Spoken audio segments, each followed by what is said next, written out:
On avait pris l'habitude il y a quelques temps de vous faire des séries de hors-série consacrées au logiciel libre. C'est une habitude qu'on a un petit peu perdue, c'est vrai, cette saison. On faisait ça avec Sébastien, un petit peu avec toi aussi, Xavier, Mais à un moment. il faut dire qu'on a déjà parcouru pas mal de logiciels Ouais, et ça. les plus utilisés ou les plus intéressants, Alors, on les a déjà cités. On les faisait par 5. On a fait 10 hors-série, donc on a fait 50 logiciels libres. Alors il y en a bien plus que ça, on est bien d'accord, mais on ne peut pas parler de tout non plus. Il y a quand même une petite sélection qu'on vous a sortie pour cet été, puisque certains d'entre vous voulaient que l'on reparle de logiciels libres durant ces vacances. Ça faisait partie de vos thématiques choisies, des questions que vous aviez posées à la fin des saisons dernières et que nous abordons cet été.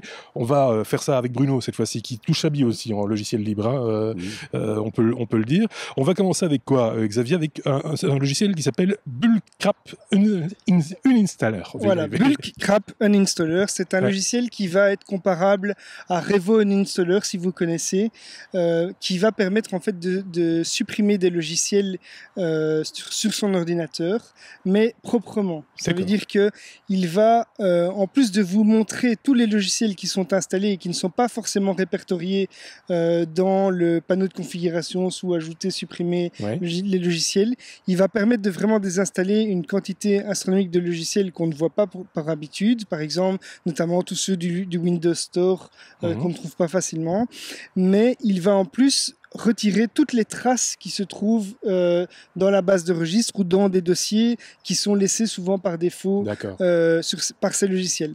Alors l'avantage, le logiciel n'a pas une interface qui est super sexy, c'est pas du tout son but, donc c'est encore un look un petit peu vieillot, mais il va permettre de sélectionner tous les logiciels qu'on veut désinstaller en une fois et les mettre dans une liste, et donc il y a une file d'attente, on va désinstaller un par un, ou alors on va pouvoir vraiment le faire en mode silencieux, c'est-à-dire que on dit voilà, ces logiciels-là, je veux les désinstaller, et puis il s'occupe de tout sans plus aucune intervention de l'utilisateur. C'est pas mal quand on veut nettoyer un ordinateur, par exemple, avant de le donner à quelqu'un d'autre, ou bien tout simplement pour faire le gros nettoyage. Gros nettoyage sans nécessairement refaire toute une installation, etc. Voilà. Un truc laborieux. Un logiciel que j'ai pu utiliser, qui est efficace et simple d'utilisation. Il n'y a pas de risque avec de faire des mauvais choix dans les menus, etc. Effectivement, comme il va proposer de désinstaller tous des logiciels qu'on n'a pas l'habitude peut-être de voir, il faut quand même un petit peu se renseigner avant pour voir si c'est pas un logiciel qui est nécessaire, qui serait une dépendance pour d'autres logiciels au préalable. Tu le connaissais toi, celui-là? Non, je le connaissais pas, mais on va peut-être juste rappeler à quoi bon le logiciel libre dans ce cas de figure-là, parce que beaucoup de gens confondent, et peut-être encore beaucoup de personnes parmi les auditeurs confondent logiciel libre et gratuit. Oui, il y a une nuance, on l'a déjà dit, mais on va juste le préciser pourquoi dans ce cas-ci c'est assez intéressant. Le logiciel libre ne veut pas dire forcément gratuit, c'est la première chose, mais veut dire qu'on a accès aux sources. Du coup, ici, dans ce cas de figure, on va pouvoir, en tant que développeur, avoir un regard sur ce que va faire effectivement ce logiciel-là, et que lui ne va pas laisser des traces ou insérer des malwares, ou etc. Donc ce qu'on n'a peut-être pas avec d'autres logiciels qui ne sont pas du domaine libre, on ne voit pas ce qu'ils font. Donc on ne sait pas derrière ce qui se passe. On a un contrôle, effectivement, en fait, tout effacer. Ici, on a un contrôle. On pourrait avoir le contrôle, en tout cas, de ce que fait effectivement le logiciel. Ce qui est libre. Pas toujours inutile pour qu'il y ait une vigilance, entre guillemets, sur ce type d'application. C'est vrai, on touche toujours. L'ordinateur, c'est tellement rentré depuis longtemps maintenant déjà, mais dans l'usage quotidien, qu'on finit par oublier qu'on y met des fois des informations qui sont quand même importantes, privées, et que installer même du logiciel libre, du logiciel de manière générale, ça peut être intrusif, et savoir que certains veillent au grain, comme on dit, c'est peut-être pas totalement inutile. C'est bien de le rappeler aussi. Un autre logiciel, c'est Clamave. Clamave, c'est en fait pour Clam Antivirus. Alors ça, c'est un logiciel qui va intéresser pas mal d'administrateurs réseau, par exemple, ou bien des informaticiens pour des petites PME, puisque il est très difficile de trouver des logiciels antivirus gratuits pour les serveurs notamment. Donc ce logiciel antivirus qui est open source, qui fonctionne pour toutes les plateformes, en tout cas les plus connues, donc Linux, Windows, Mac, même pour des smartphones si je ne me trompe pas. Ce logiciel va aussi bien être pour les PC clients que pour les PC serveurs. Et il est également spécialisé dans la détection de logiciels malveillants dans les mails. Donc il va filtrer les serveurs mail pour protéger des virus. Donc ça, c'était une question qu'on avait eue aussi dans un autre série. C'est un logiciel donc gratuit. C'est une question redondante, ça. Autant y répondre effectivement par des logiciels libres aussi. Et c'est assez rare point de vue serveur. Une question, Xavier. Est-ce que la mise à jour de la base de données au niveau des librairies, des virus est assez récurrente? Elle est très fréquente. Elle peut se faire même parfois plusieurs fois par jour. Ah oui. C'est pas automatique, il faut la demander Non, c'est automatique. Enfin, on peut l'automatiser et la forcer manuellement. Ok. Free File Sync, c'est pour synchroniser les fichiers, ça. Voilà. Free File Sync, c'est pour faire de la synchronisation de fichiers, un petit peu comme vous le feriez avec un Google Drive ou une Dropbox. Ça, c'est vraiment l'utilisation la plus simple. Mais on va pouvoir aller beaucoup plus loin puisqu'on va pouvoir synchroniser des fichiers avec des systèmes distants. Donc, par exemple, par FTP, par SFTP, en SSH. Donc, on va pouvoir synchroniser avec des serveurs aussi, avec plusieurs machines, une seule. Et on va pouvoir choisir le mode de synchronisation. Donc, on va pouvoir faire de la synchronisation dans les deux sens, donc bidirectionnel pour synchroniser des fichiers qui sont mis à jour d'un côté ou de l'autre sur un poste ou un autre. On va pouvoir faire de la synchronisation unidirectionnelle, donc on veut simplement prendre une copie de ce qui se fait sur un poste qui serait le poste principal, ou alors on va pouvoir faire des règles qui vont dire on va synchroniser uniquement les fichiers qui seraient dans la dernière version, la plus récente, ou en donnant en cas de conflit de date une priorité sur un poste ou l'autre. Donc on pourrait très bien se configurer une espèce de petit cloud via un serveur FTP par exemple, dire voilà ce que je mets à jour dans tel répertoire est reniflé par l'application et automatiquement transféré sur un serveur FTP. Ça peut servir de système pour faire du clone, mais aussi pour faire de l'archivage ou du backup. C'est ça, vachement pratique.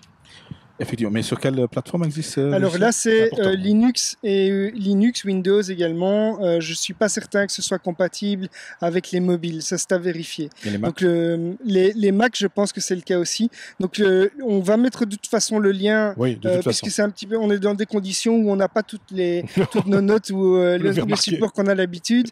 Mais donc on va mettre les liens et vous pourrez aller vérifier. Donc on rappelle le nom Free File Sync. Est-ce que c'est possible de faire la même chose, c'est une petite question périphérique, mais au départ d'un NAS, voilà, un répertoire, un volume dans un NAS, tout à fait. va être synchronisé avec un... La plupart des NAS permettent de faire ça via des logiciels, des paquets ou des logiciels supplémentaires. Dans le cas du Synology, dont on parle le plus. On parle beaucoup. C'est pas qu'on a des intérêts chez Synology, mais c'est vraiment un des NAS pour lesquels l'ensemble de l'équipe ici est vraiment fan de la marque. J'en ai pas. Non, pas encore. Mais j'ai un Drobo. Voilà. Donc il y a moyen, par exemple, avec DS Cloud, de faire de la synchronisation. Okay. On accélère un petit peu. Freeplane. Alors, Freeplane, c'est un logiciel pour faire du mind mapping.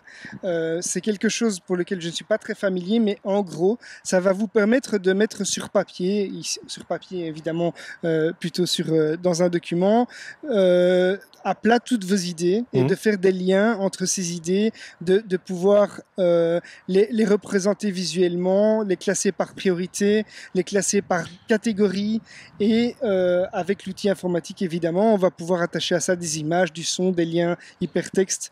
Ça peut être pratique dans la prise de notes par exemple, non? C'est très pratique pour faire de la prise de notes, c'est très pratique pour faire du brainstorming. Oui. Pour des présentations aussi, il y a de plus en plus de présentateurs qui prennent un schéma de mind mapping pour présenter différents pans de leur présentation. Je connais qui suivent des keynotes Apple en utilisant une application de ce type-là pour prendre des notes rapidement. Voilà. Si on veut donner une idée un petit peu pour ceux qui sont pas familiers avec le mind mapping, on va prendre un logiciel comme Visio ou autre qui va permettre de faire des graphiques, mais c'est vraiment des graphiques qui sont axés autour d'idées ou de catégories, par exemple.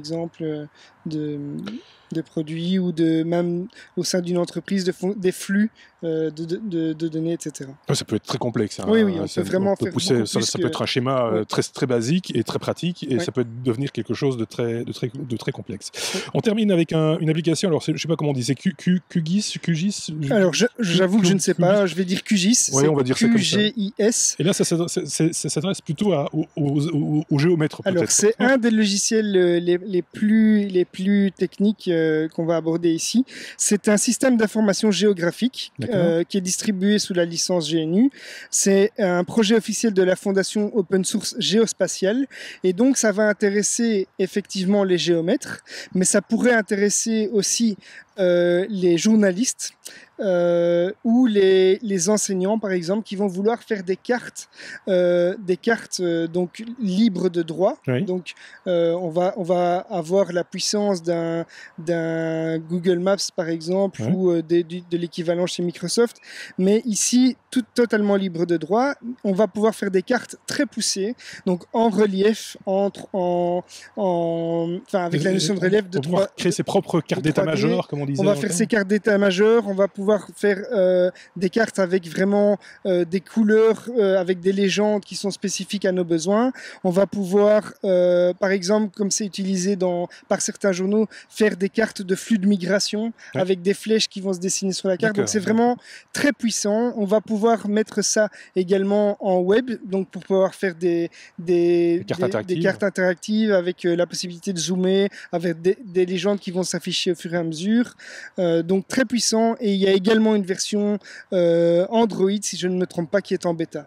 Ok, bon. 5 petites applications, c'est ce qu'on avait... Tu voulais rajouter un truc, petit Bruno? Non, c'est parfait, je vais en utiliser quelques-unes. Ah ben voilà, les liens seront en regard de la vidéo sur le site lestechno.be, comme on a l'habitude de le faire avec les hors-séries consacrées au logiciel libre. C'est le 11e, on peut le dire quelque part, de la série des hors-séries. Tout à fait. Consacrée au logiciel libre, et si vous en voulez encore, on pourra encore vous en donner, mais il faut laisser un petit peu le temps. Et si vous en avez à recommander... Par exemple.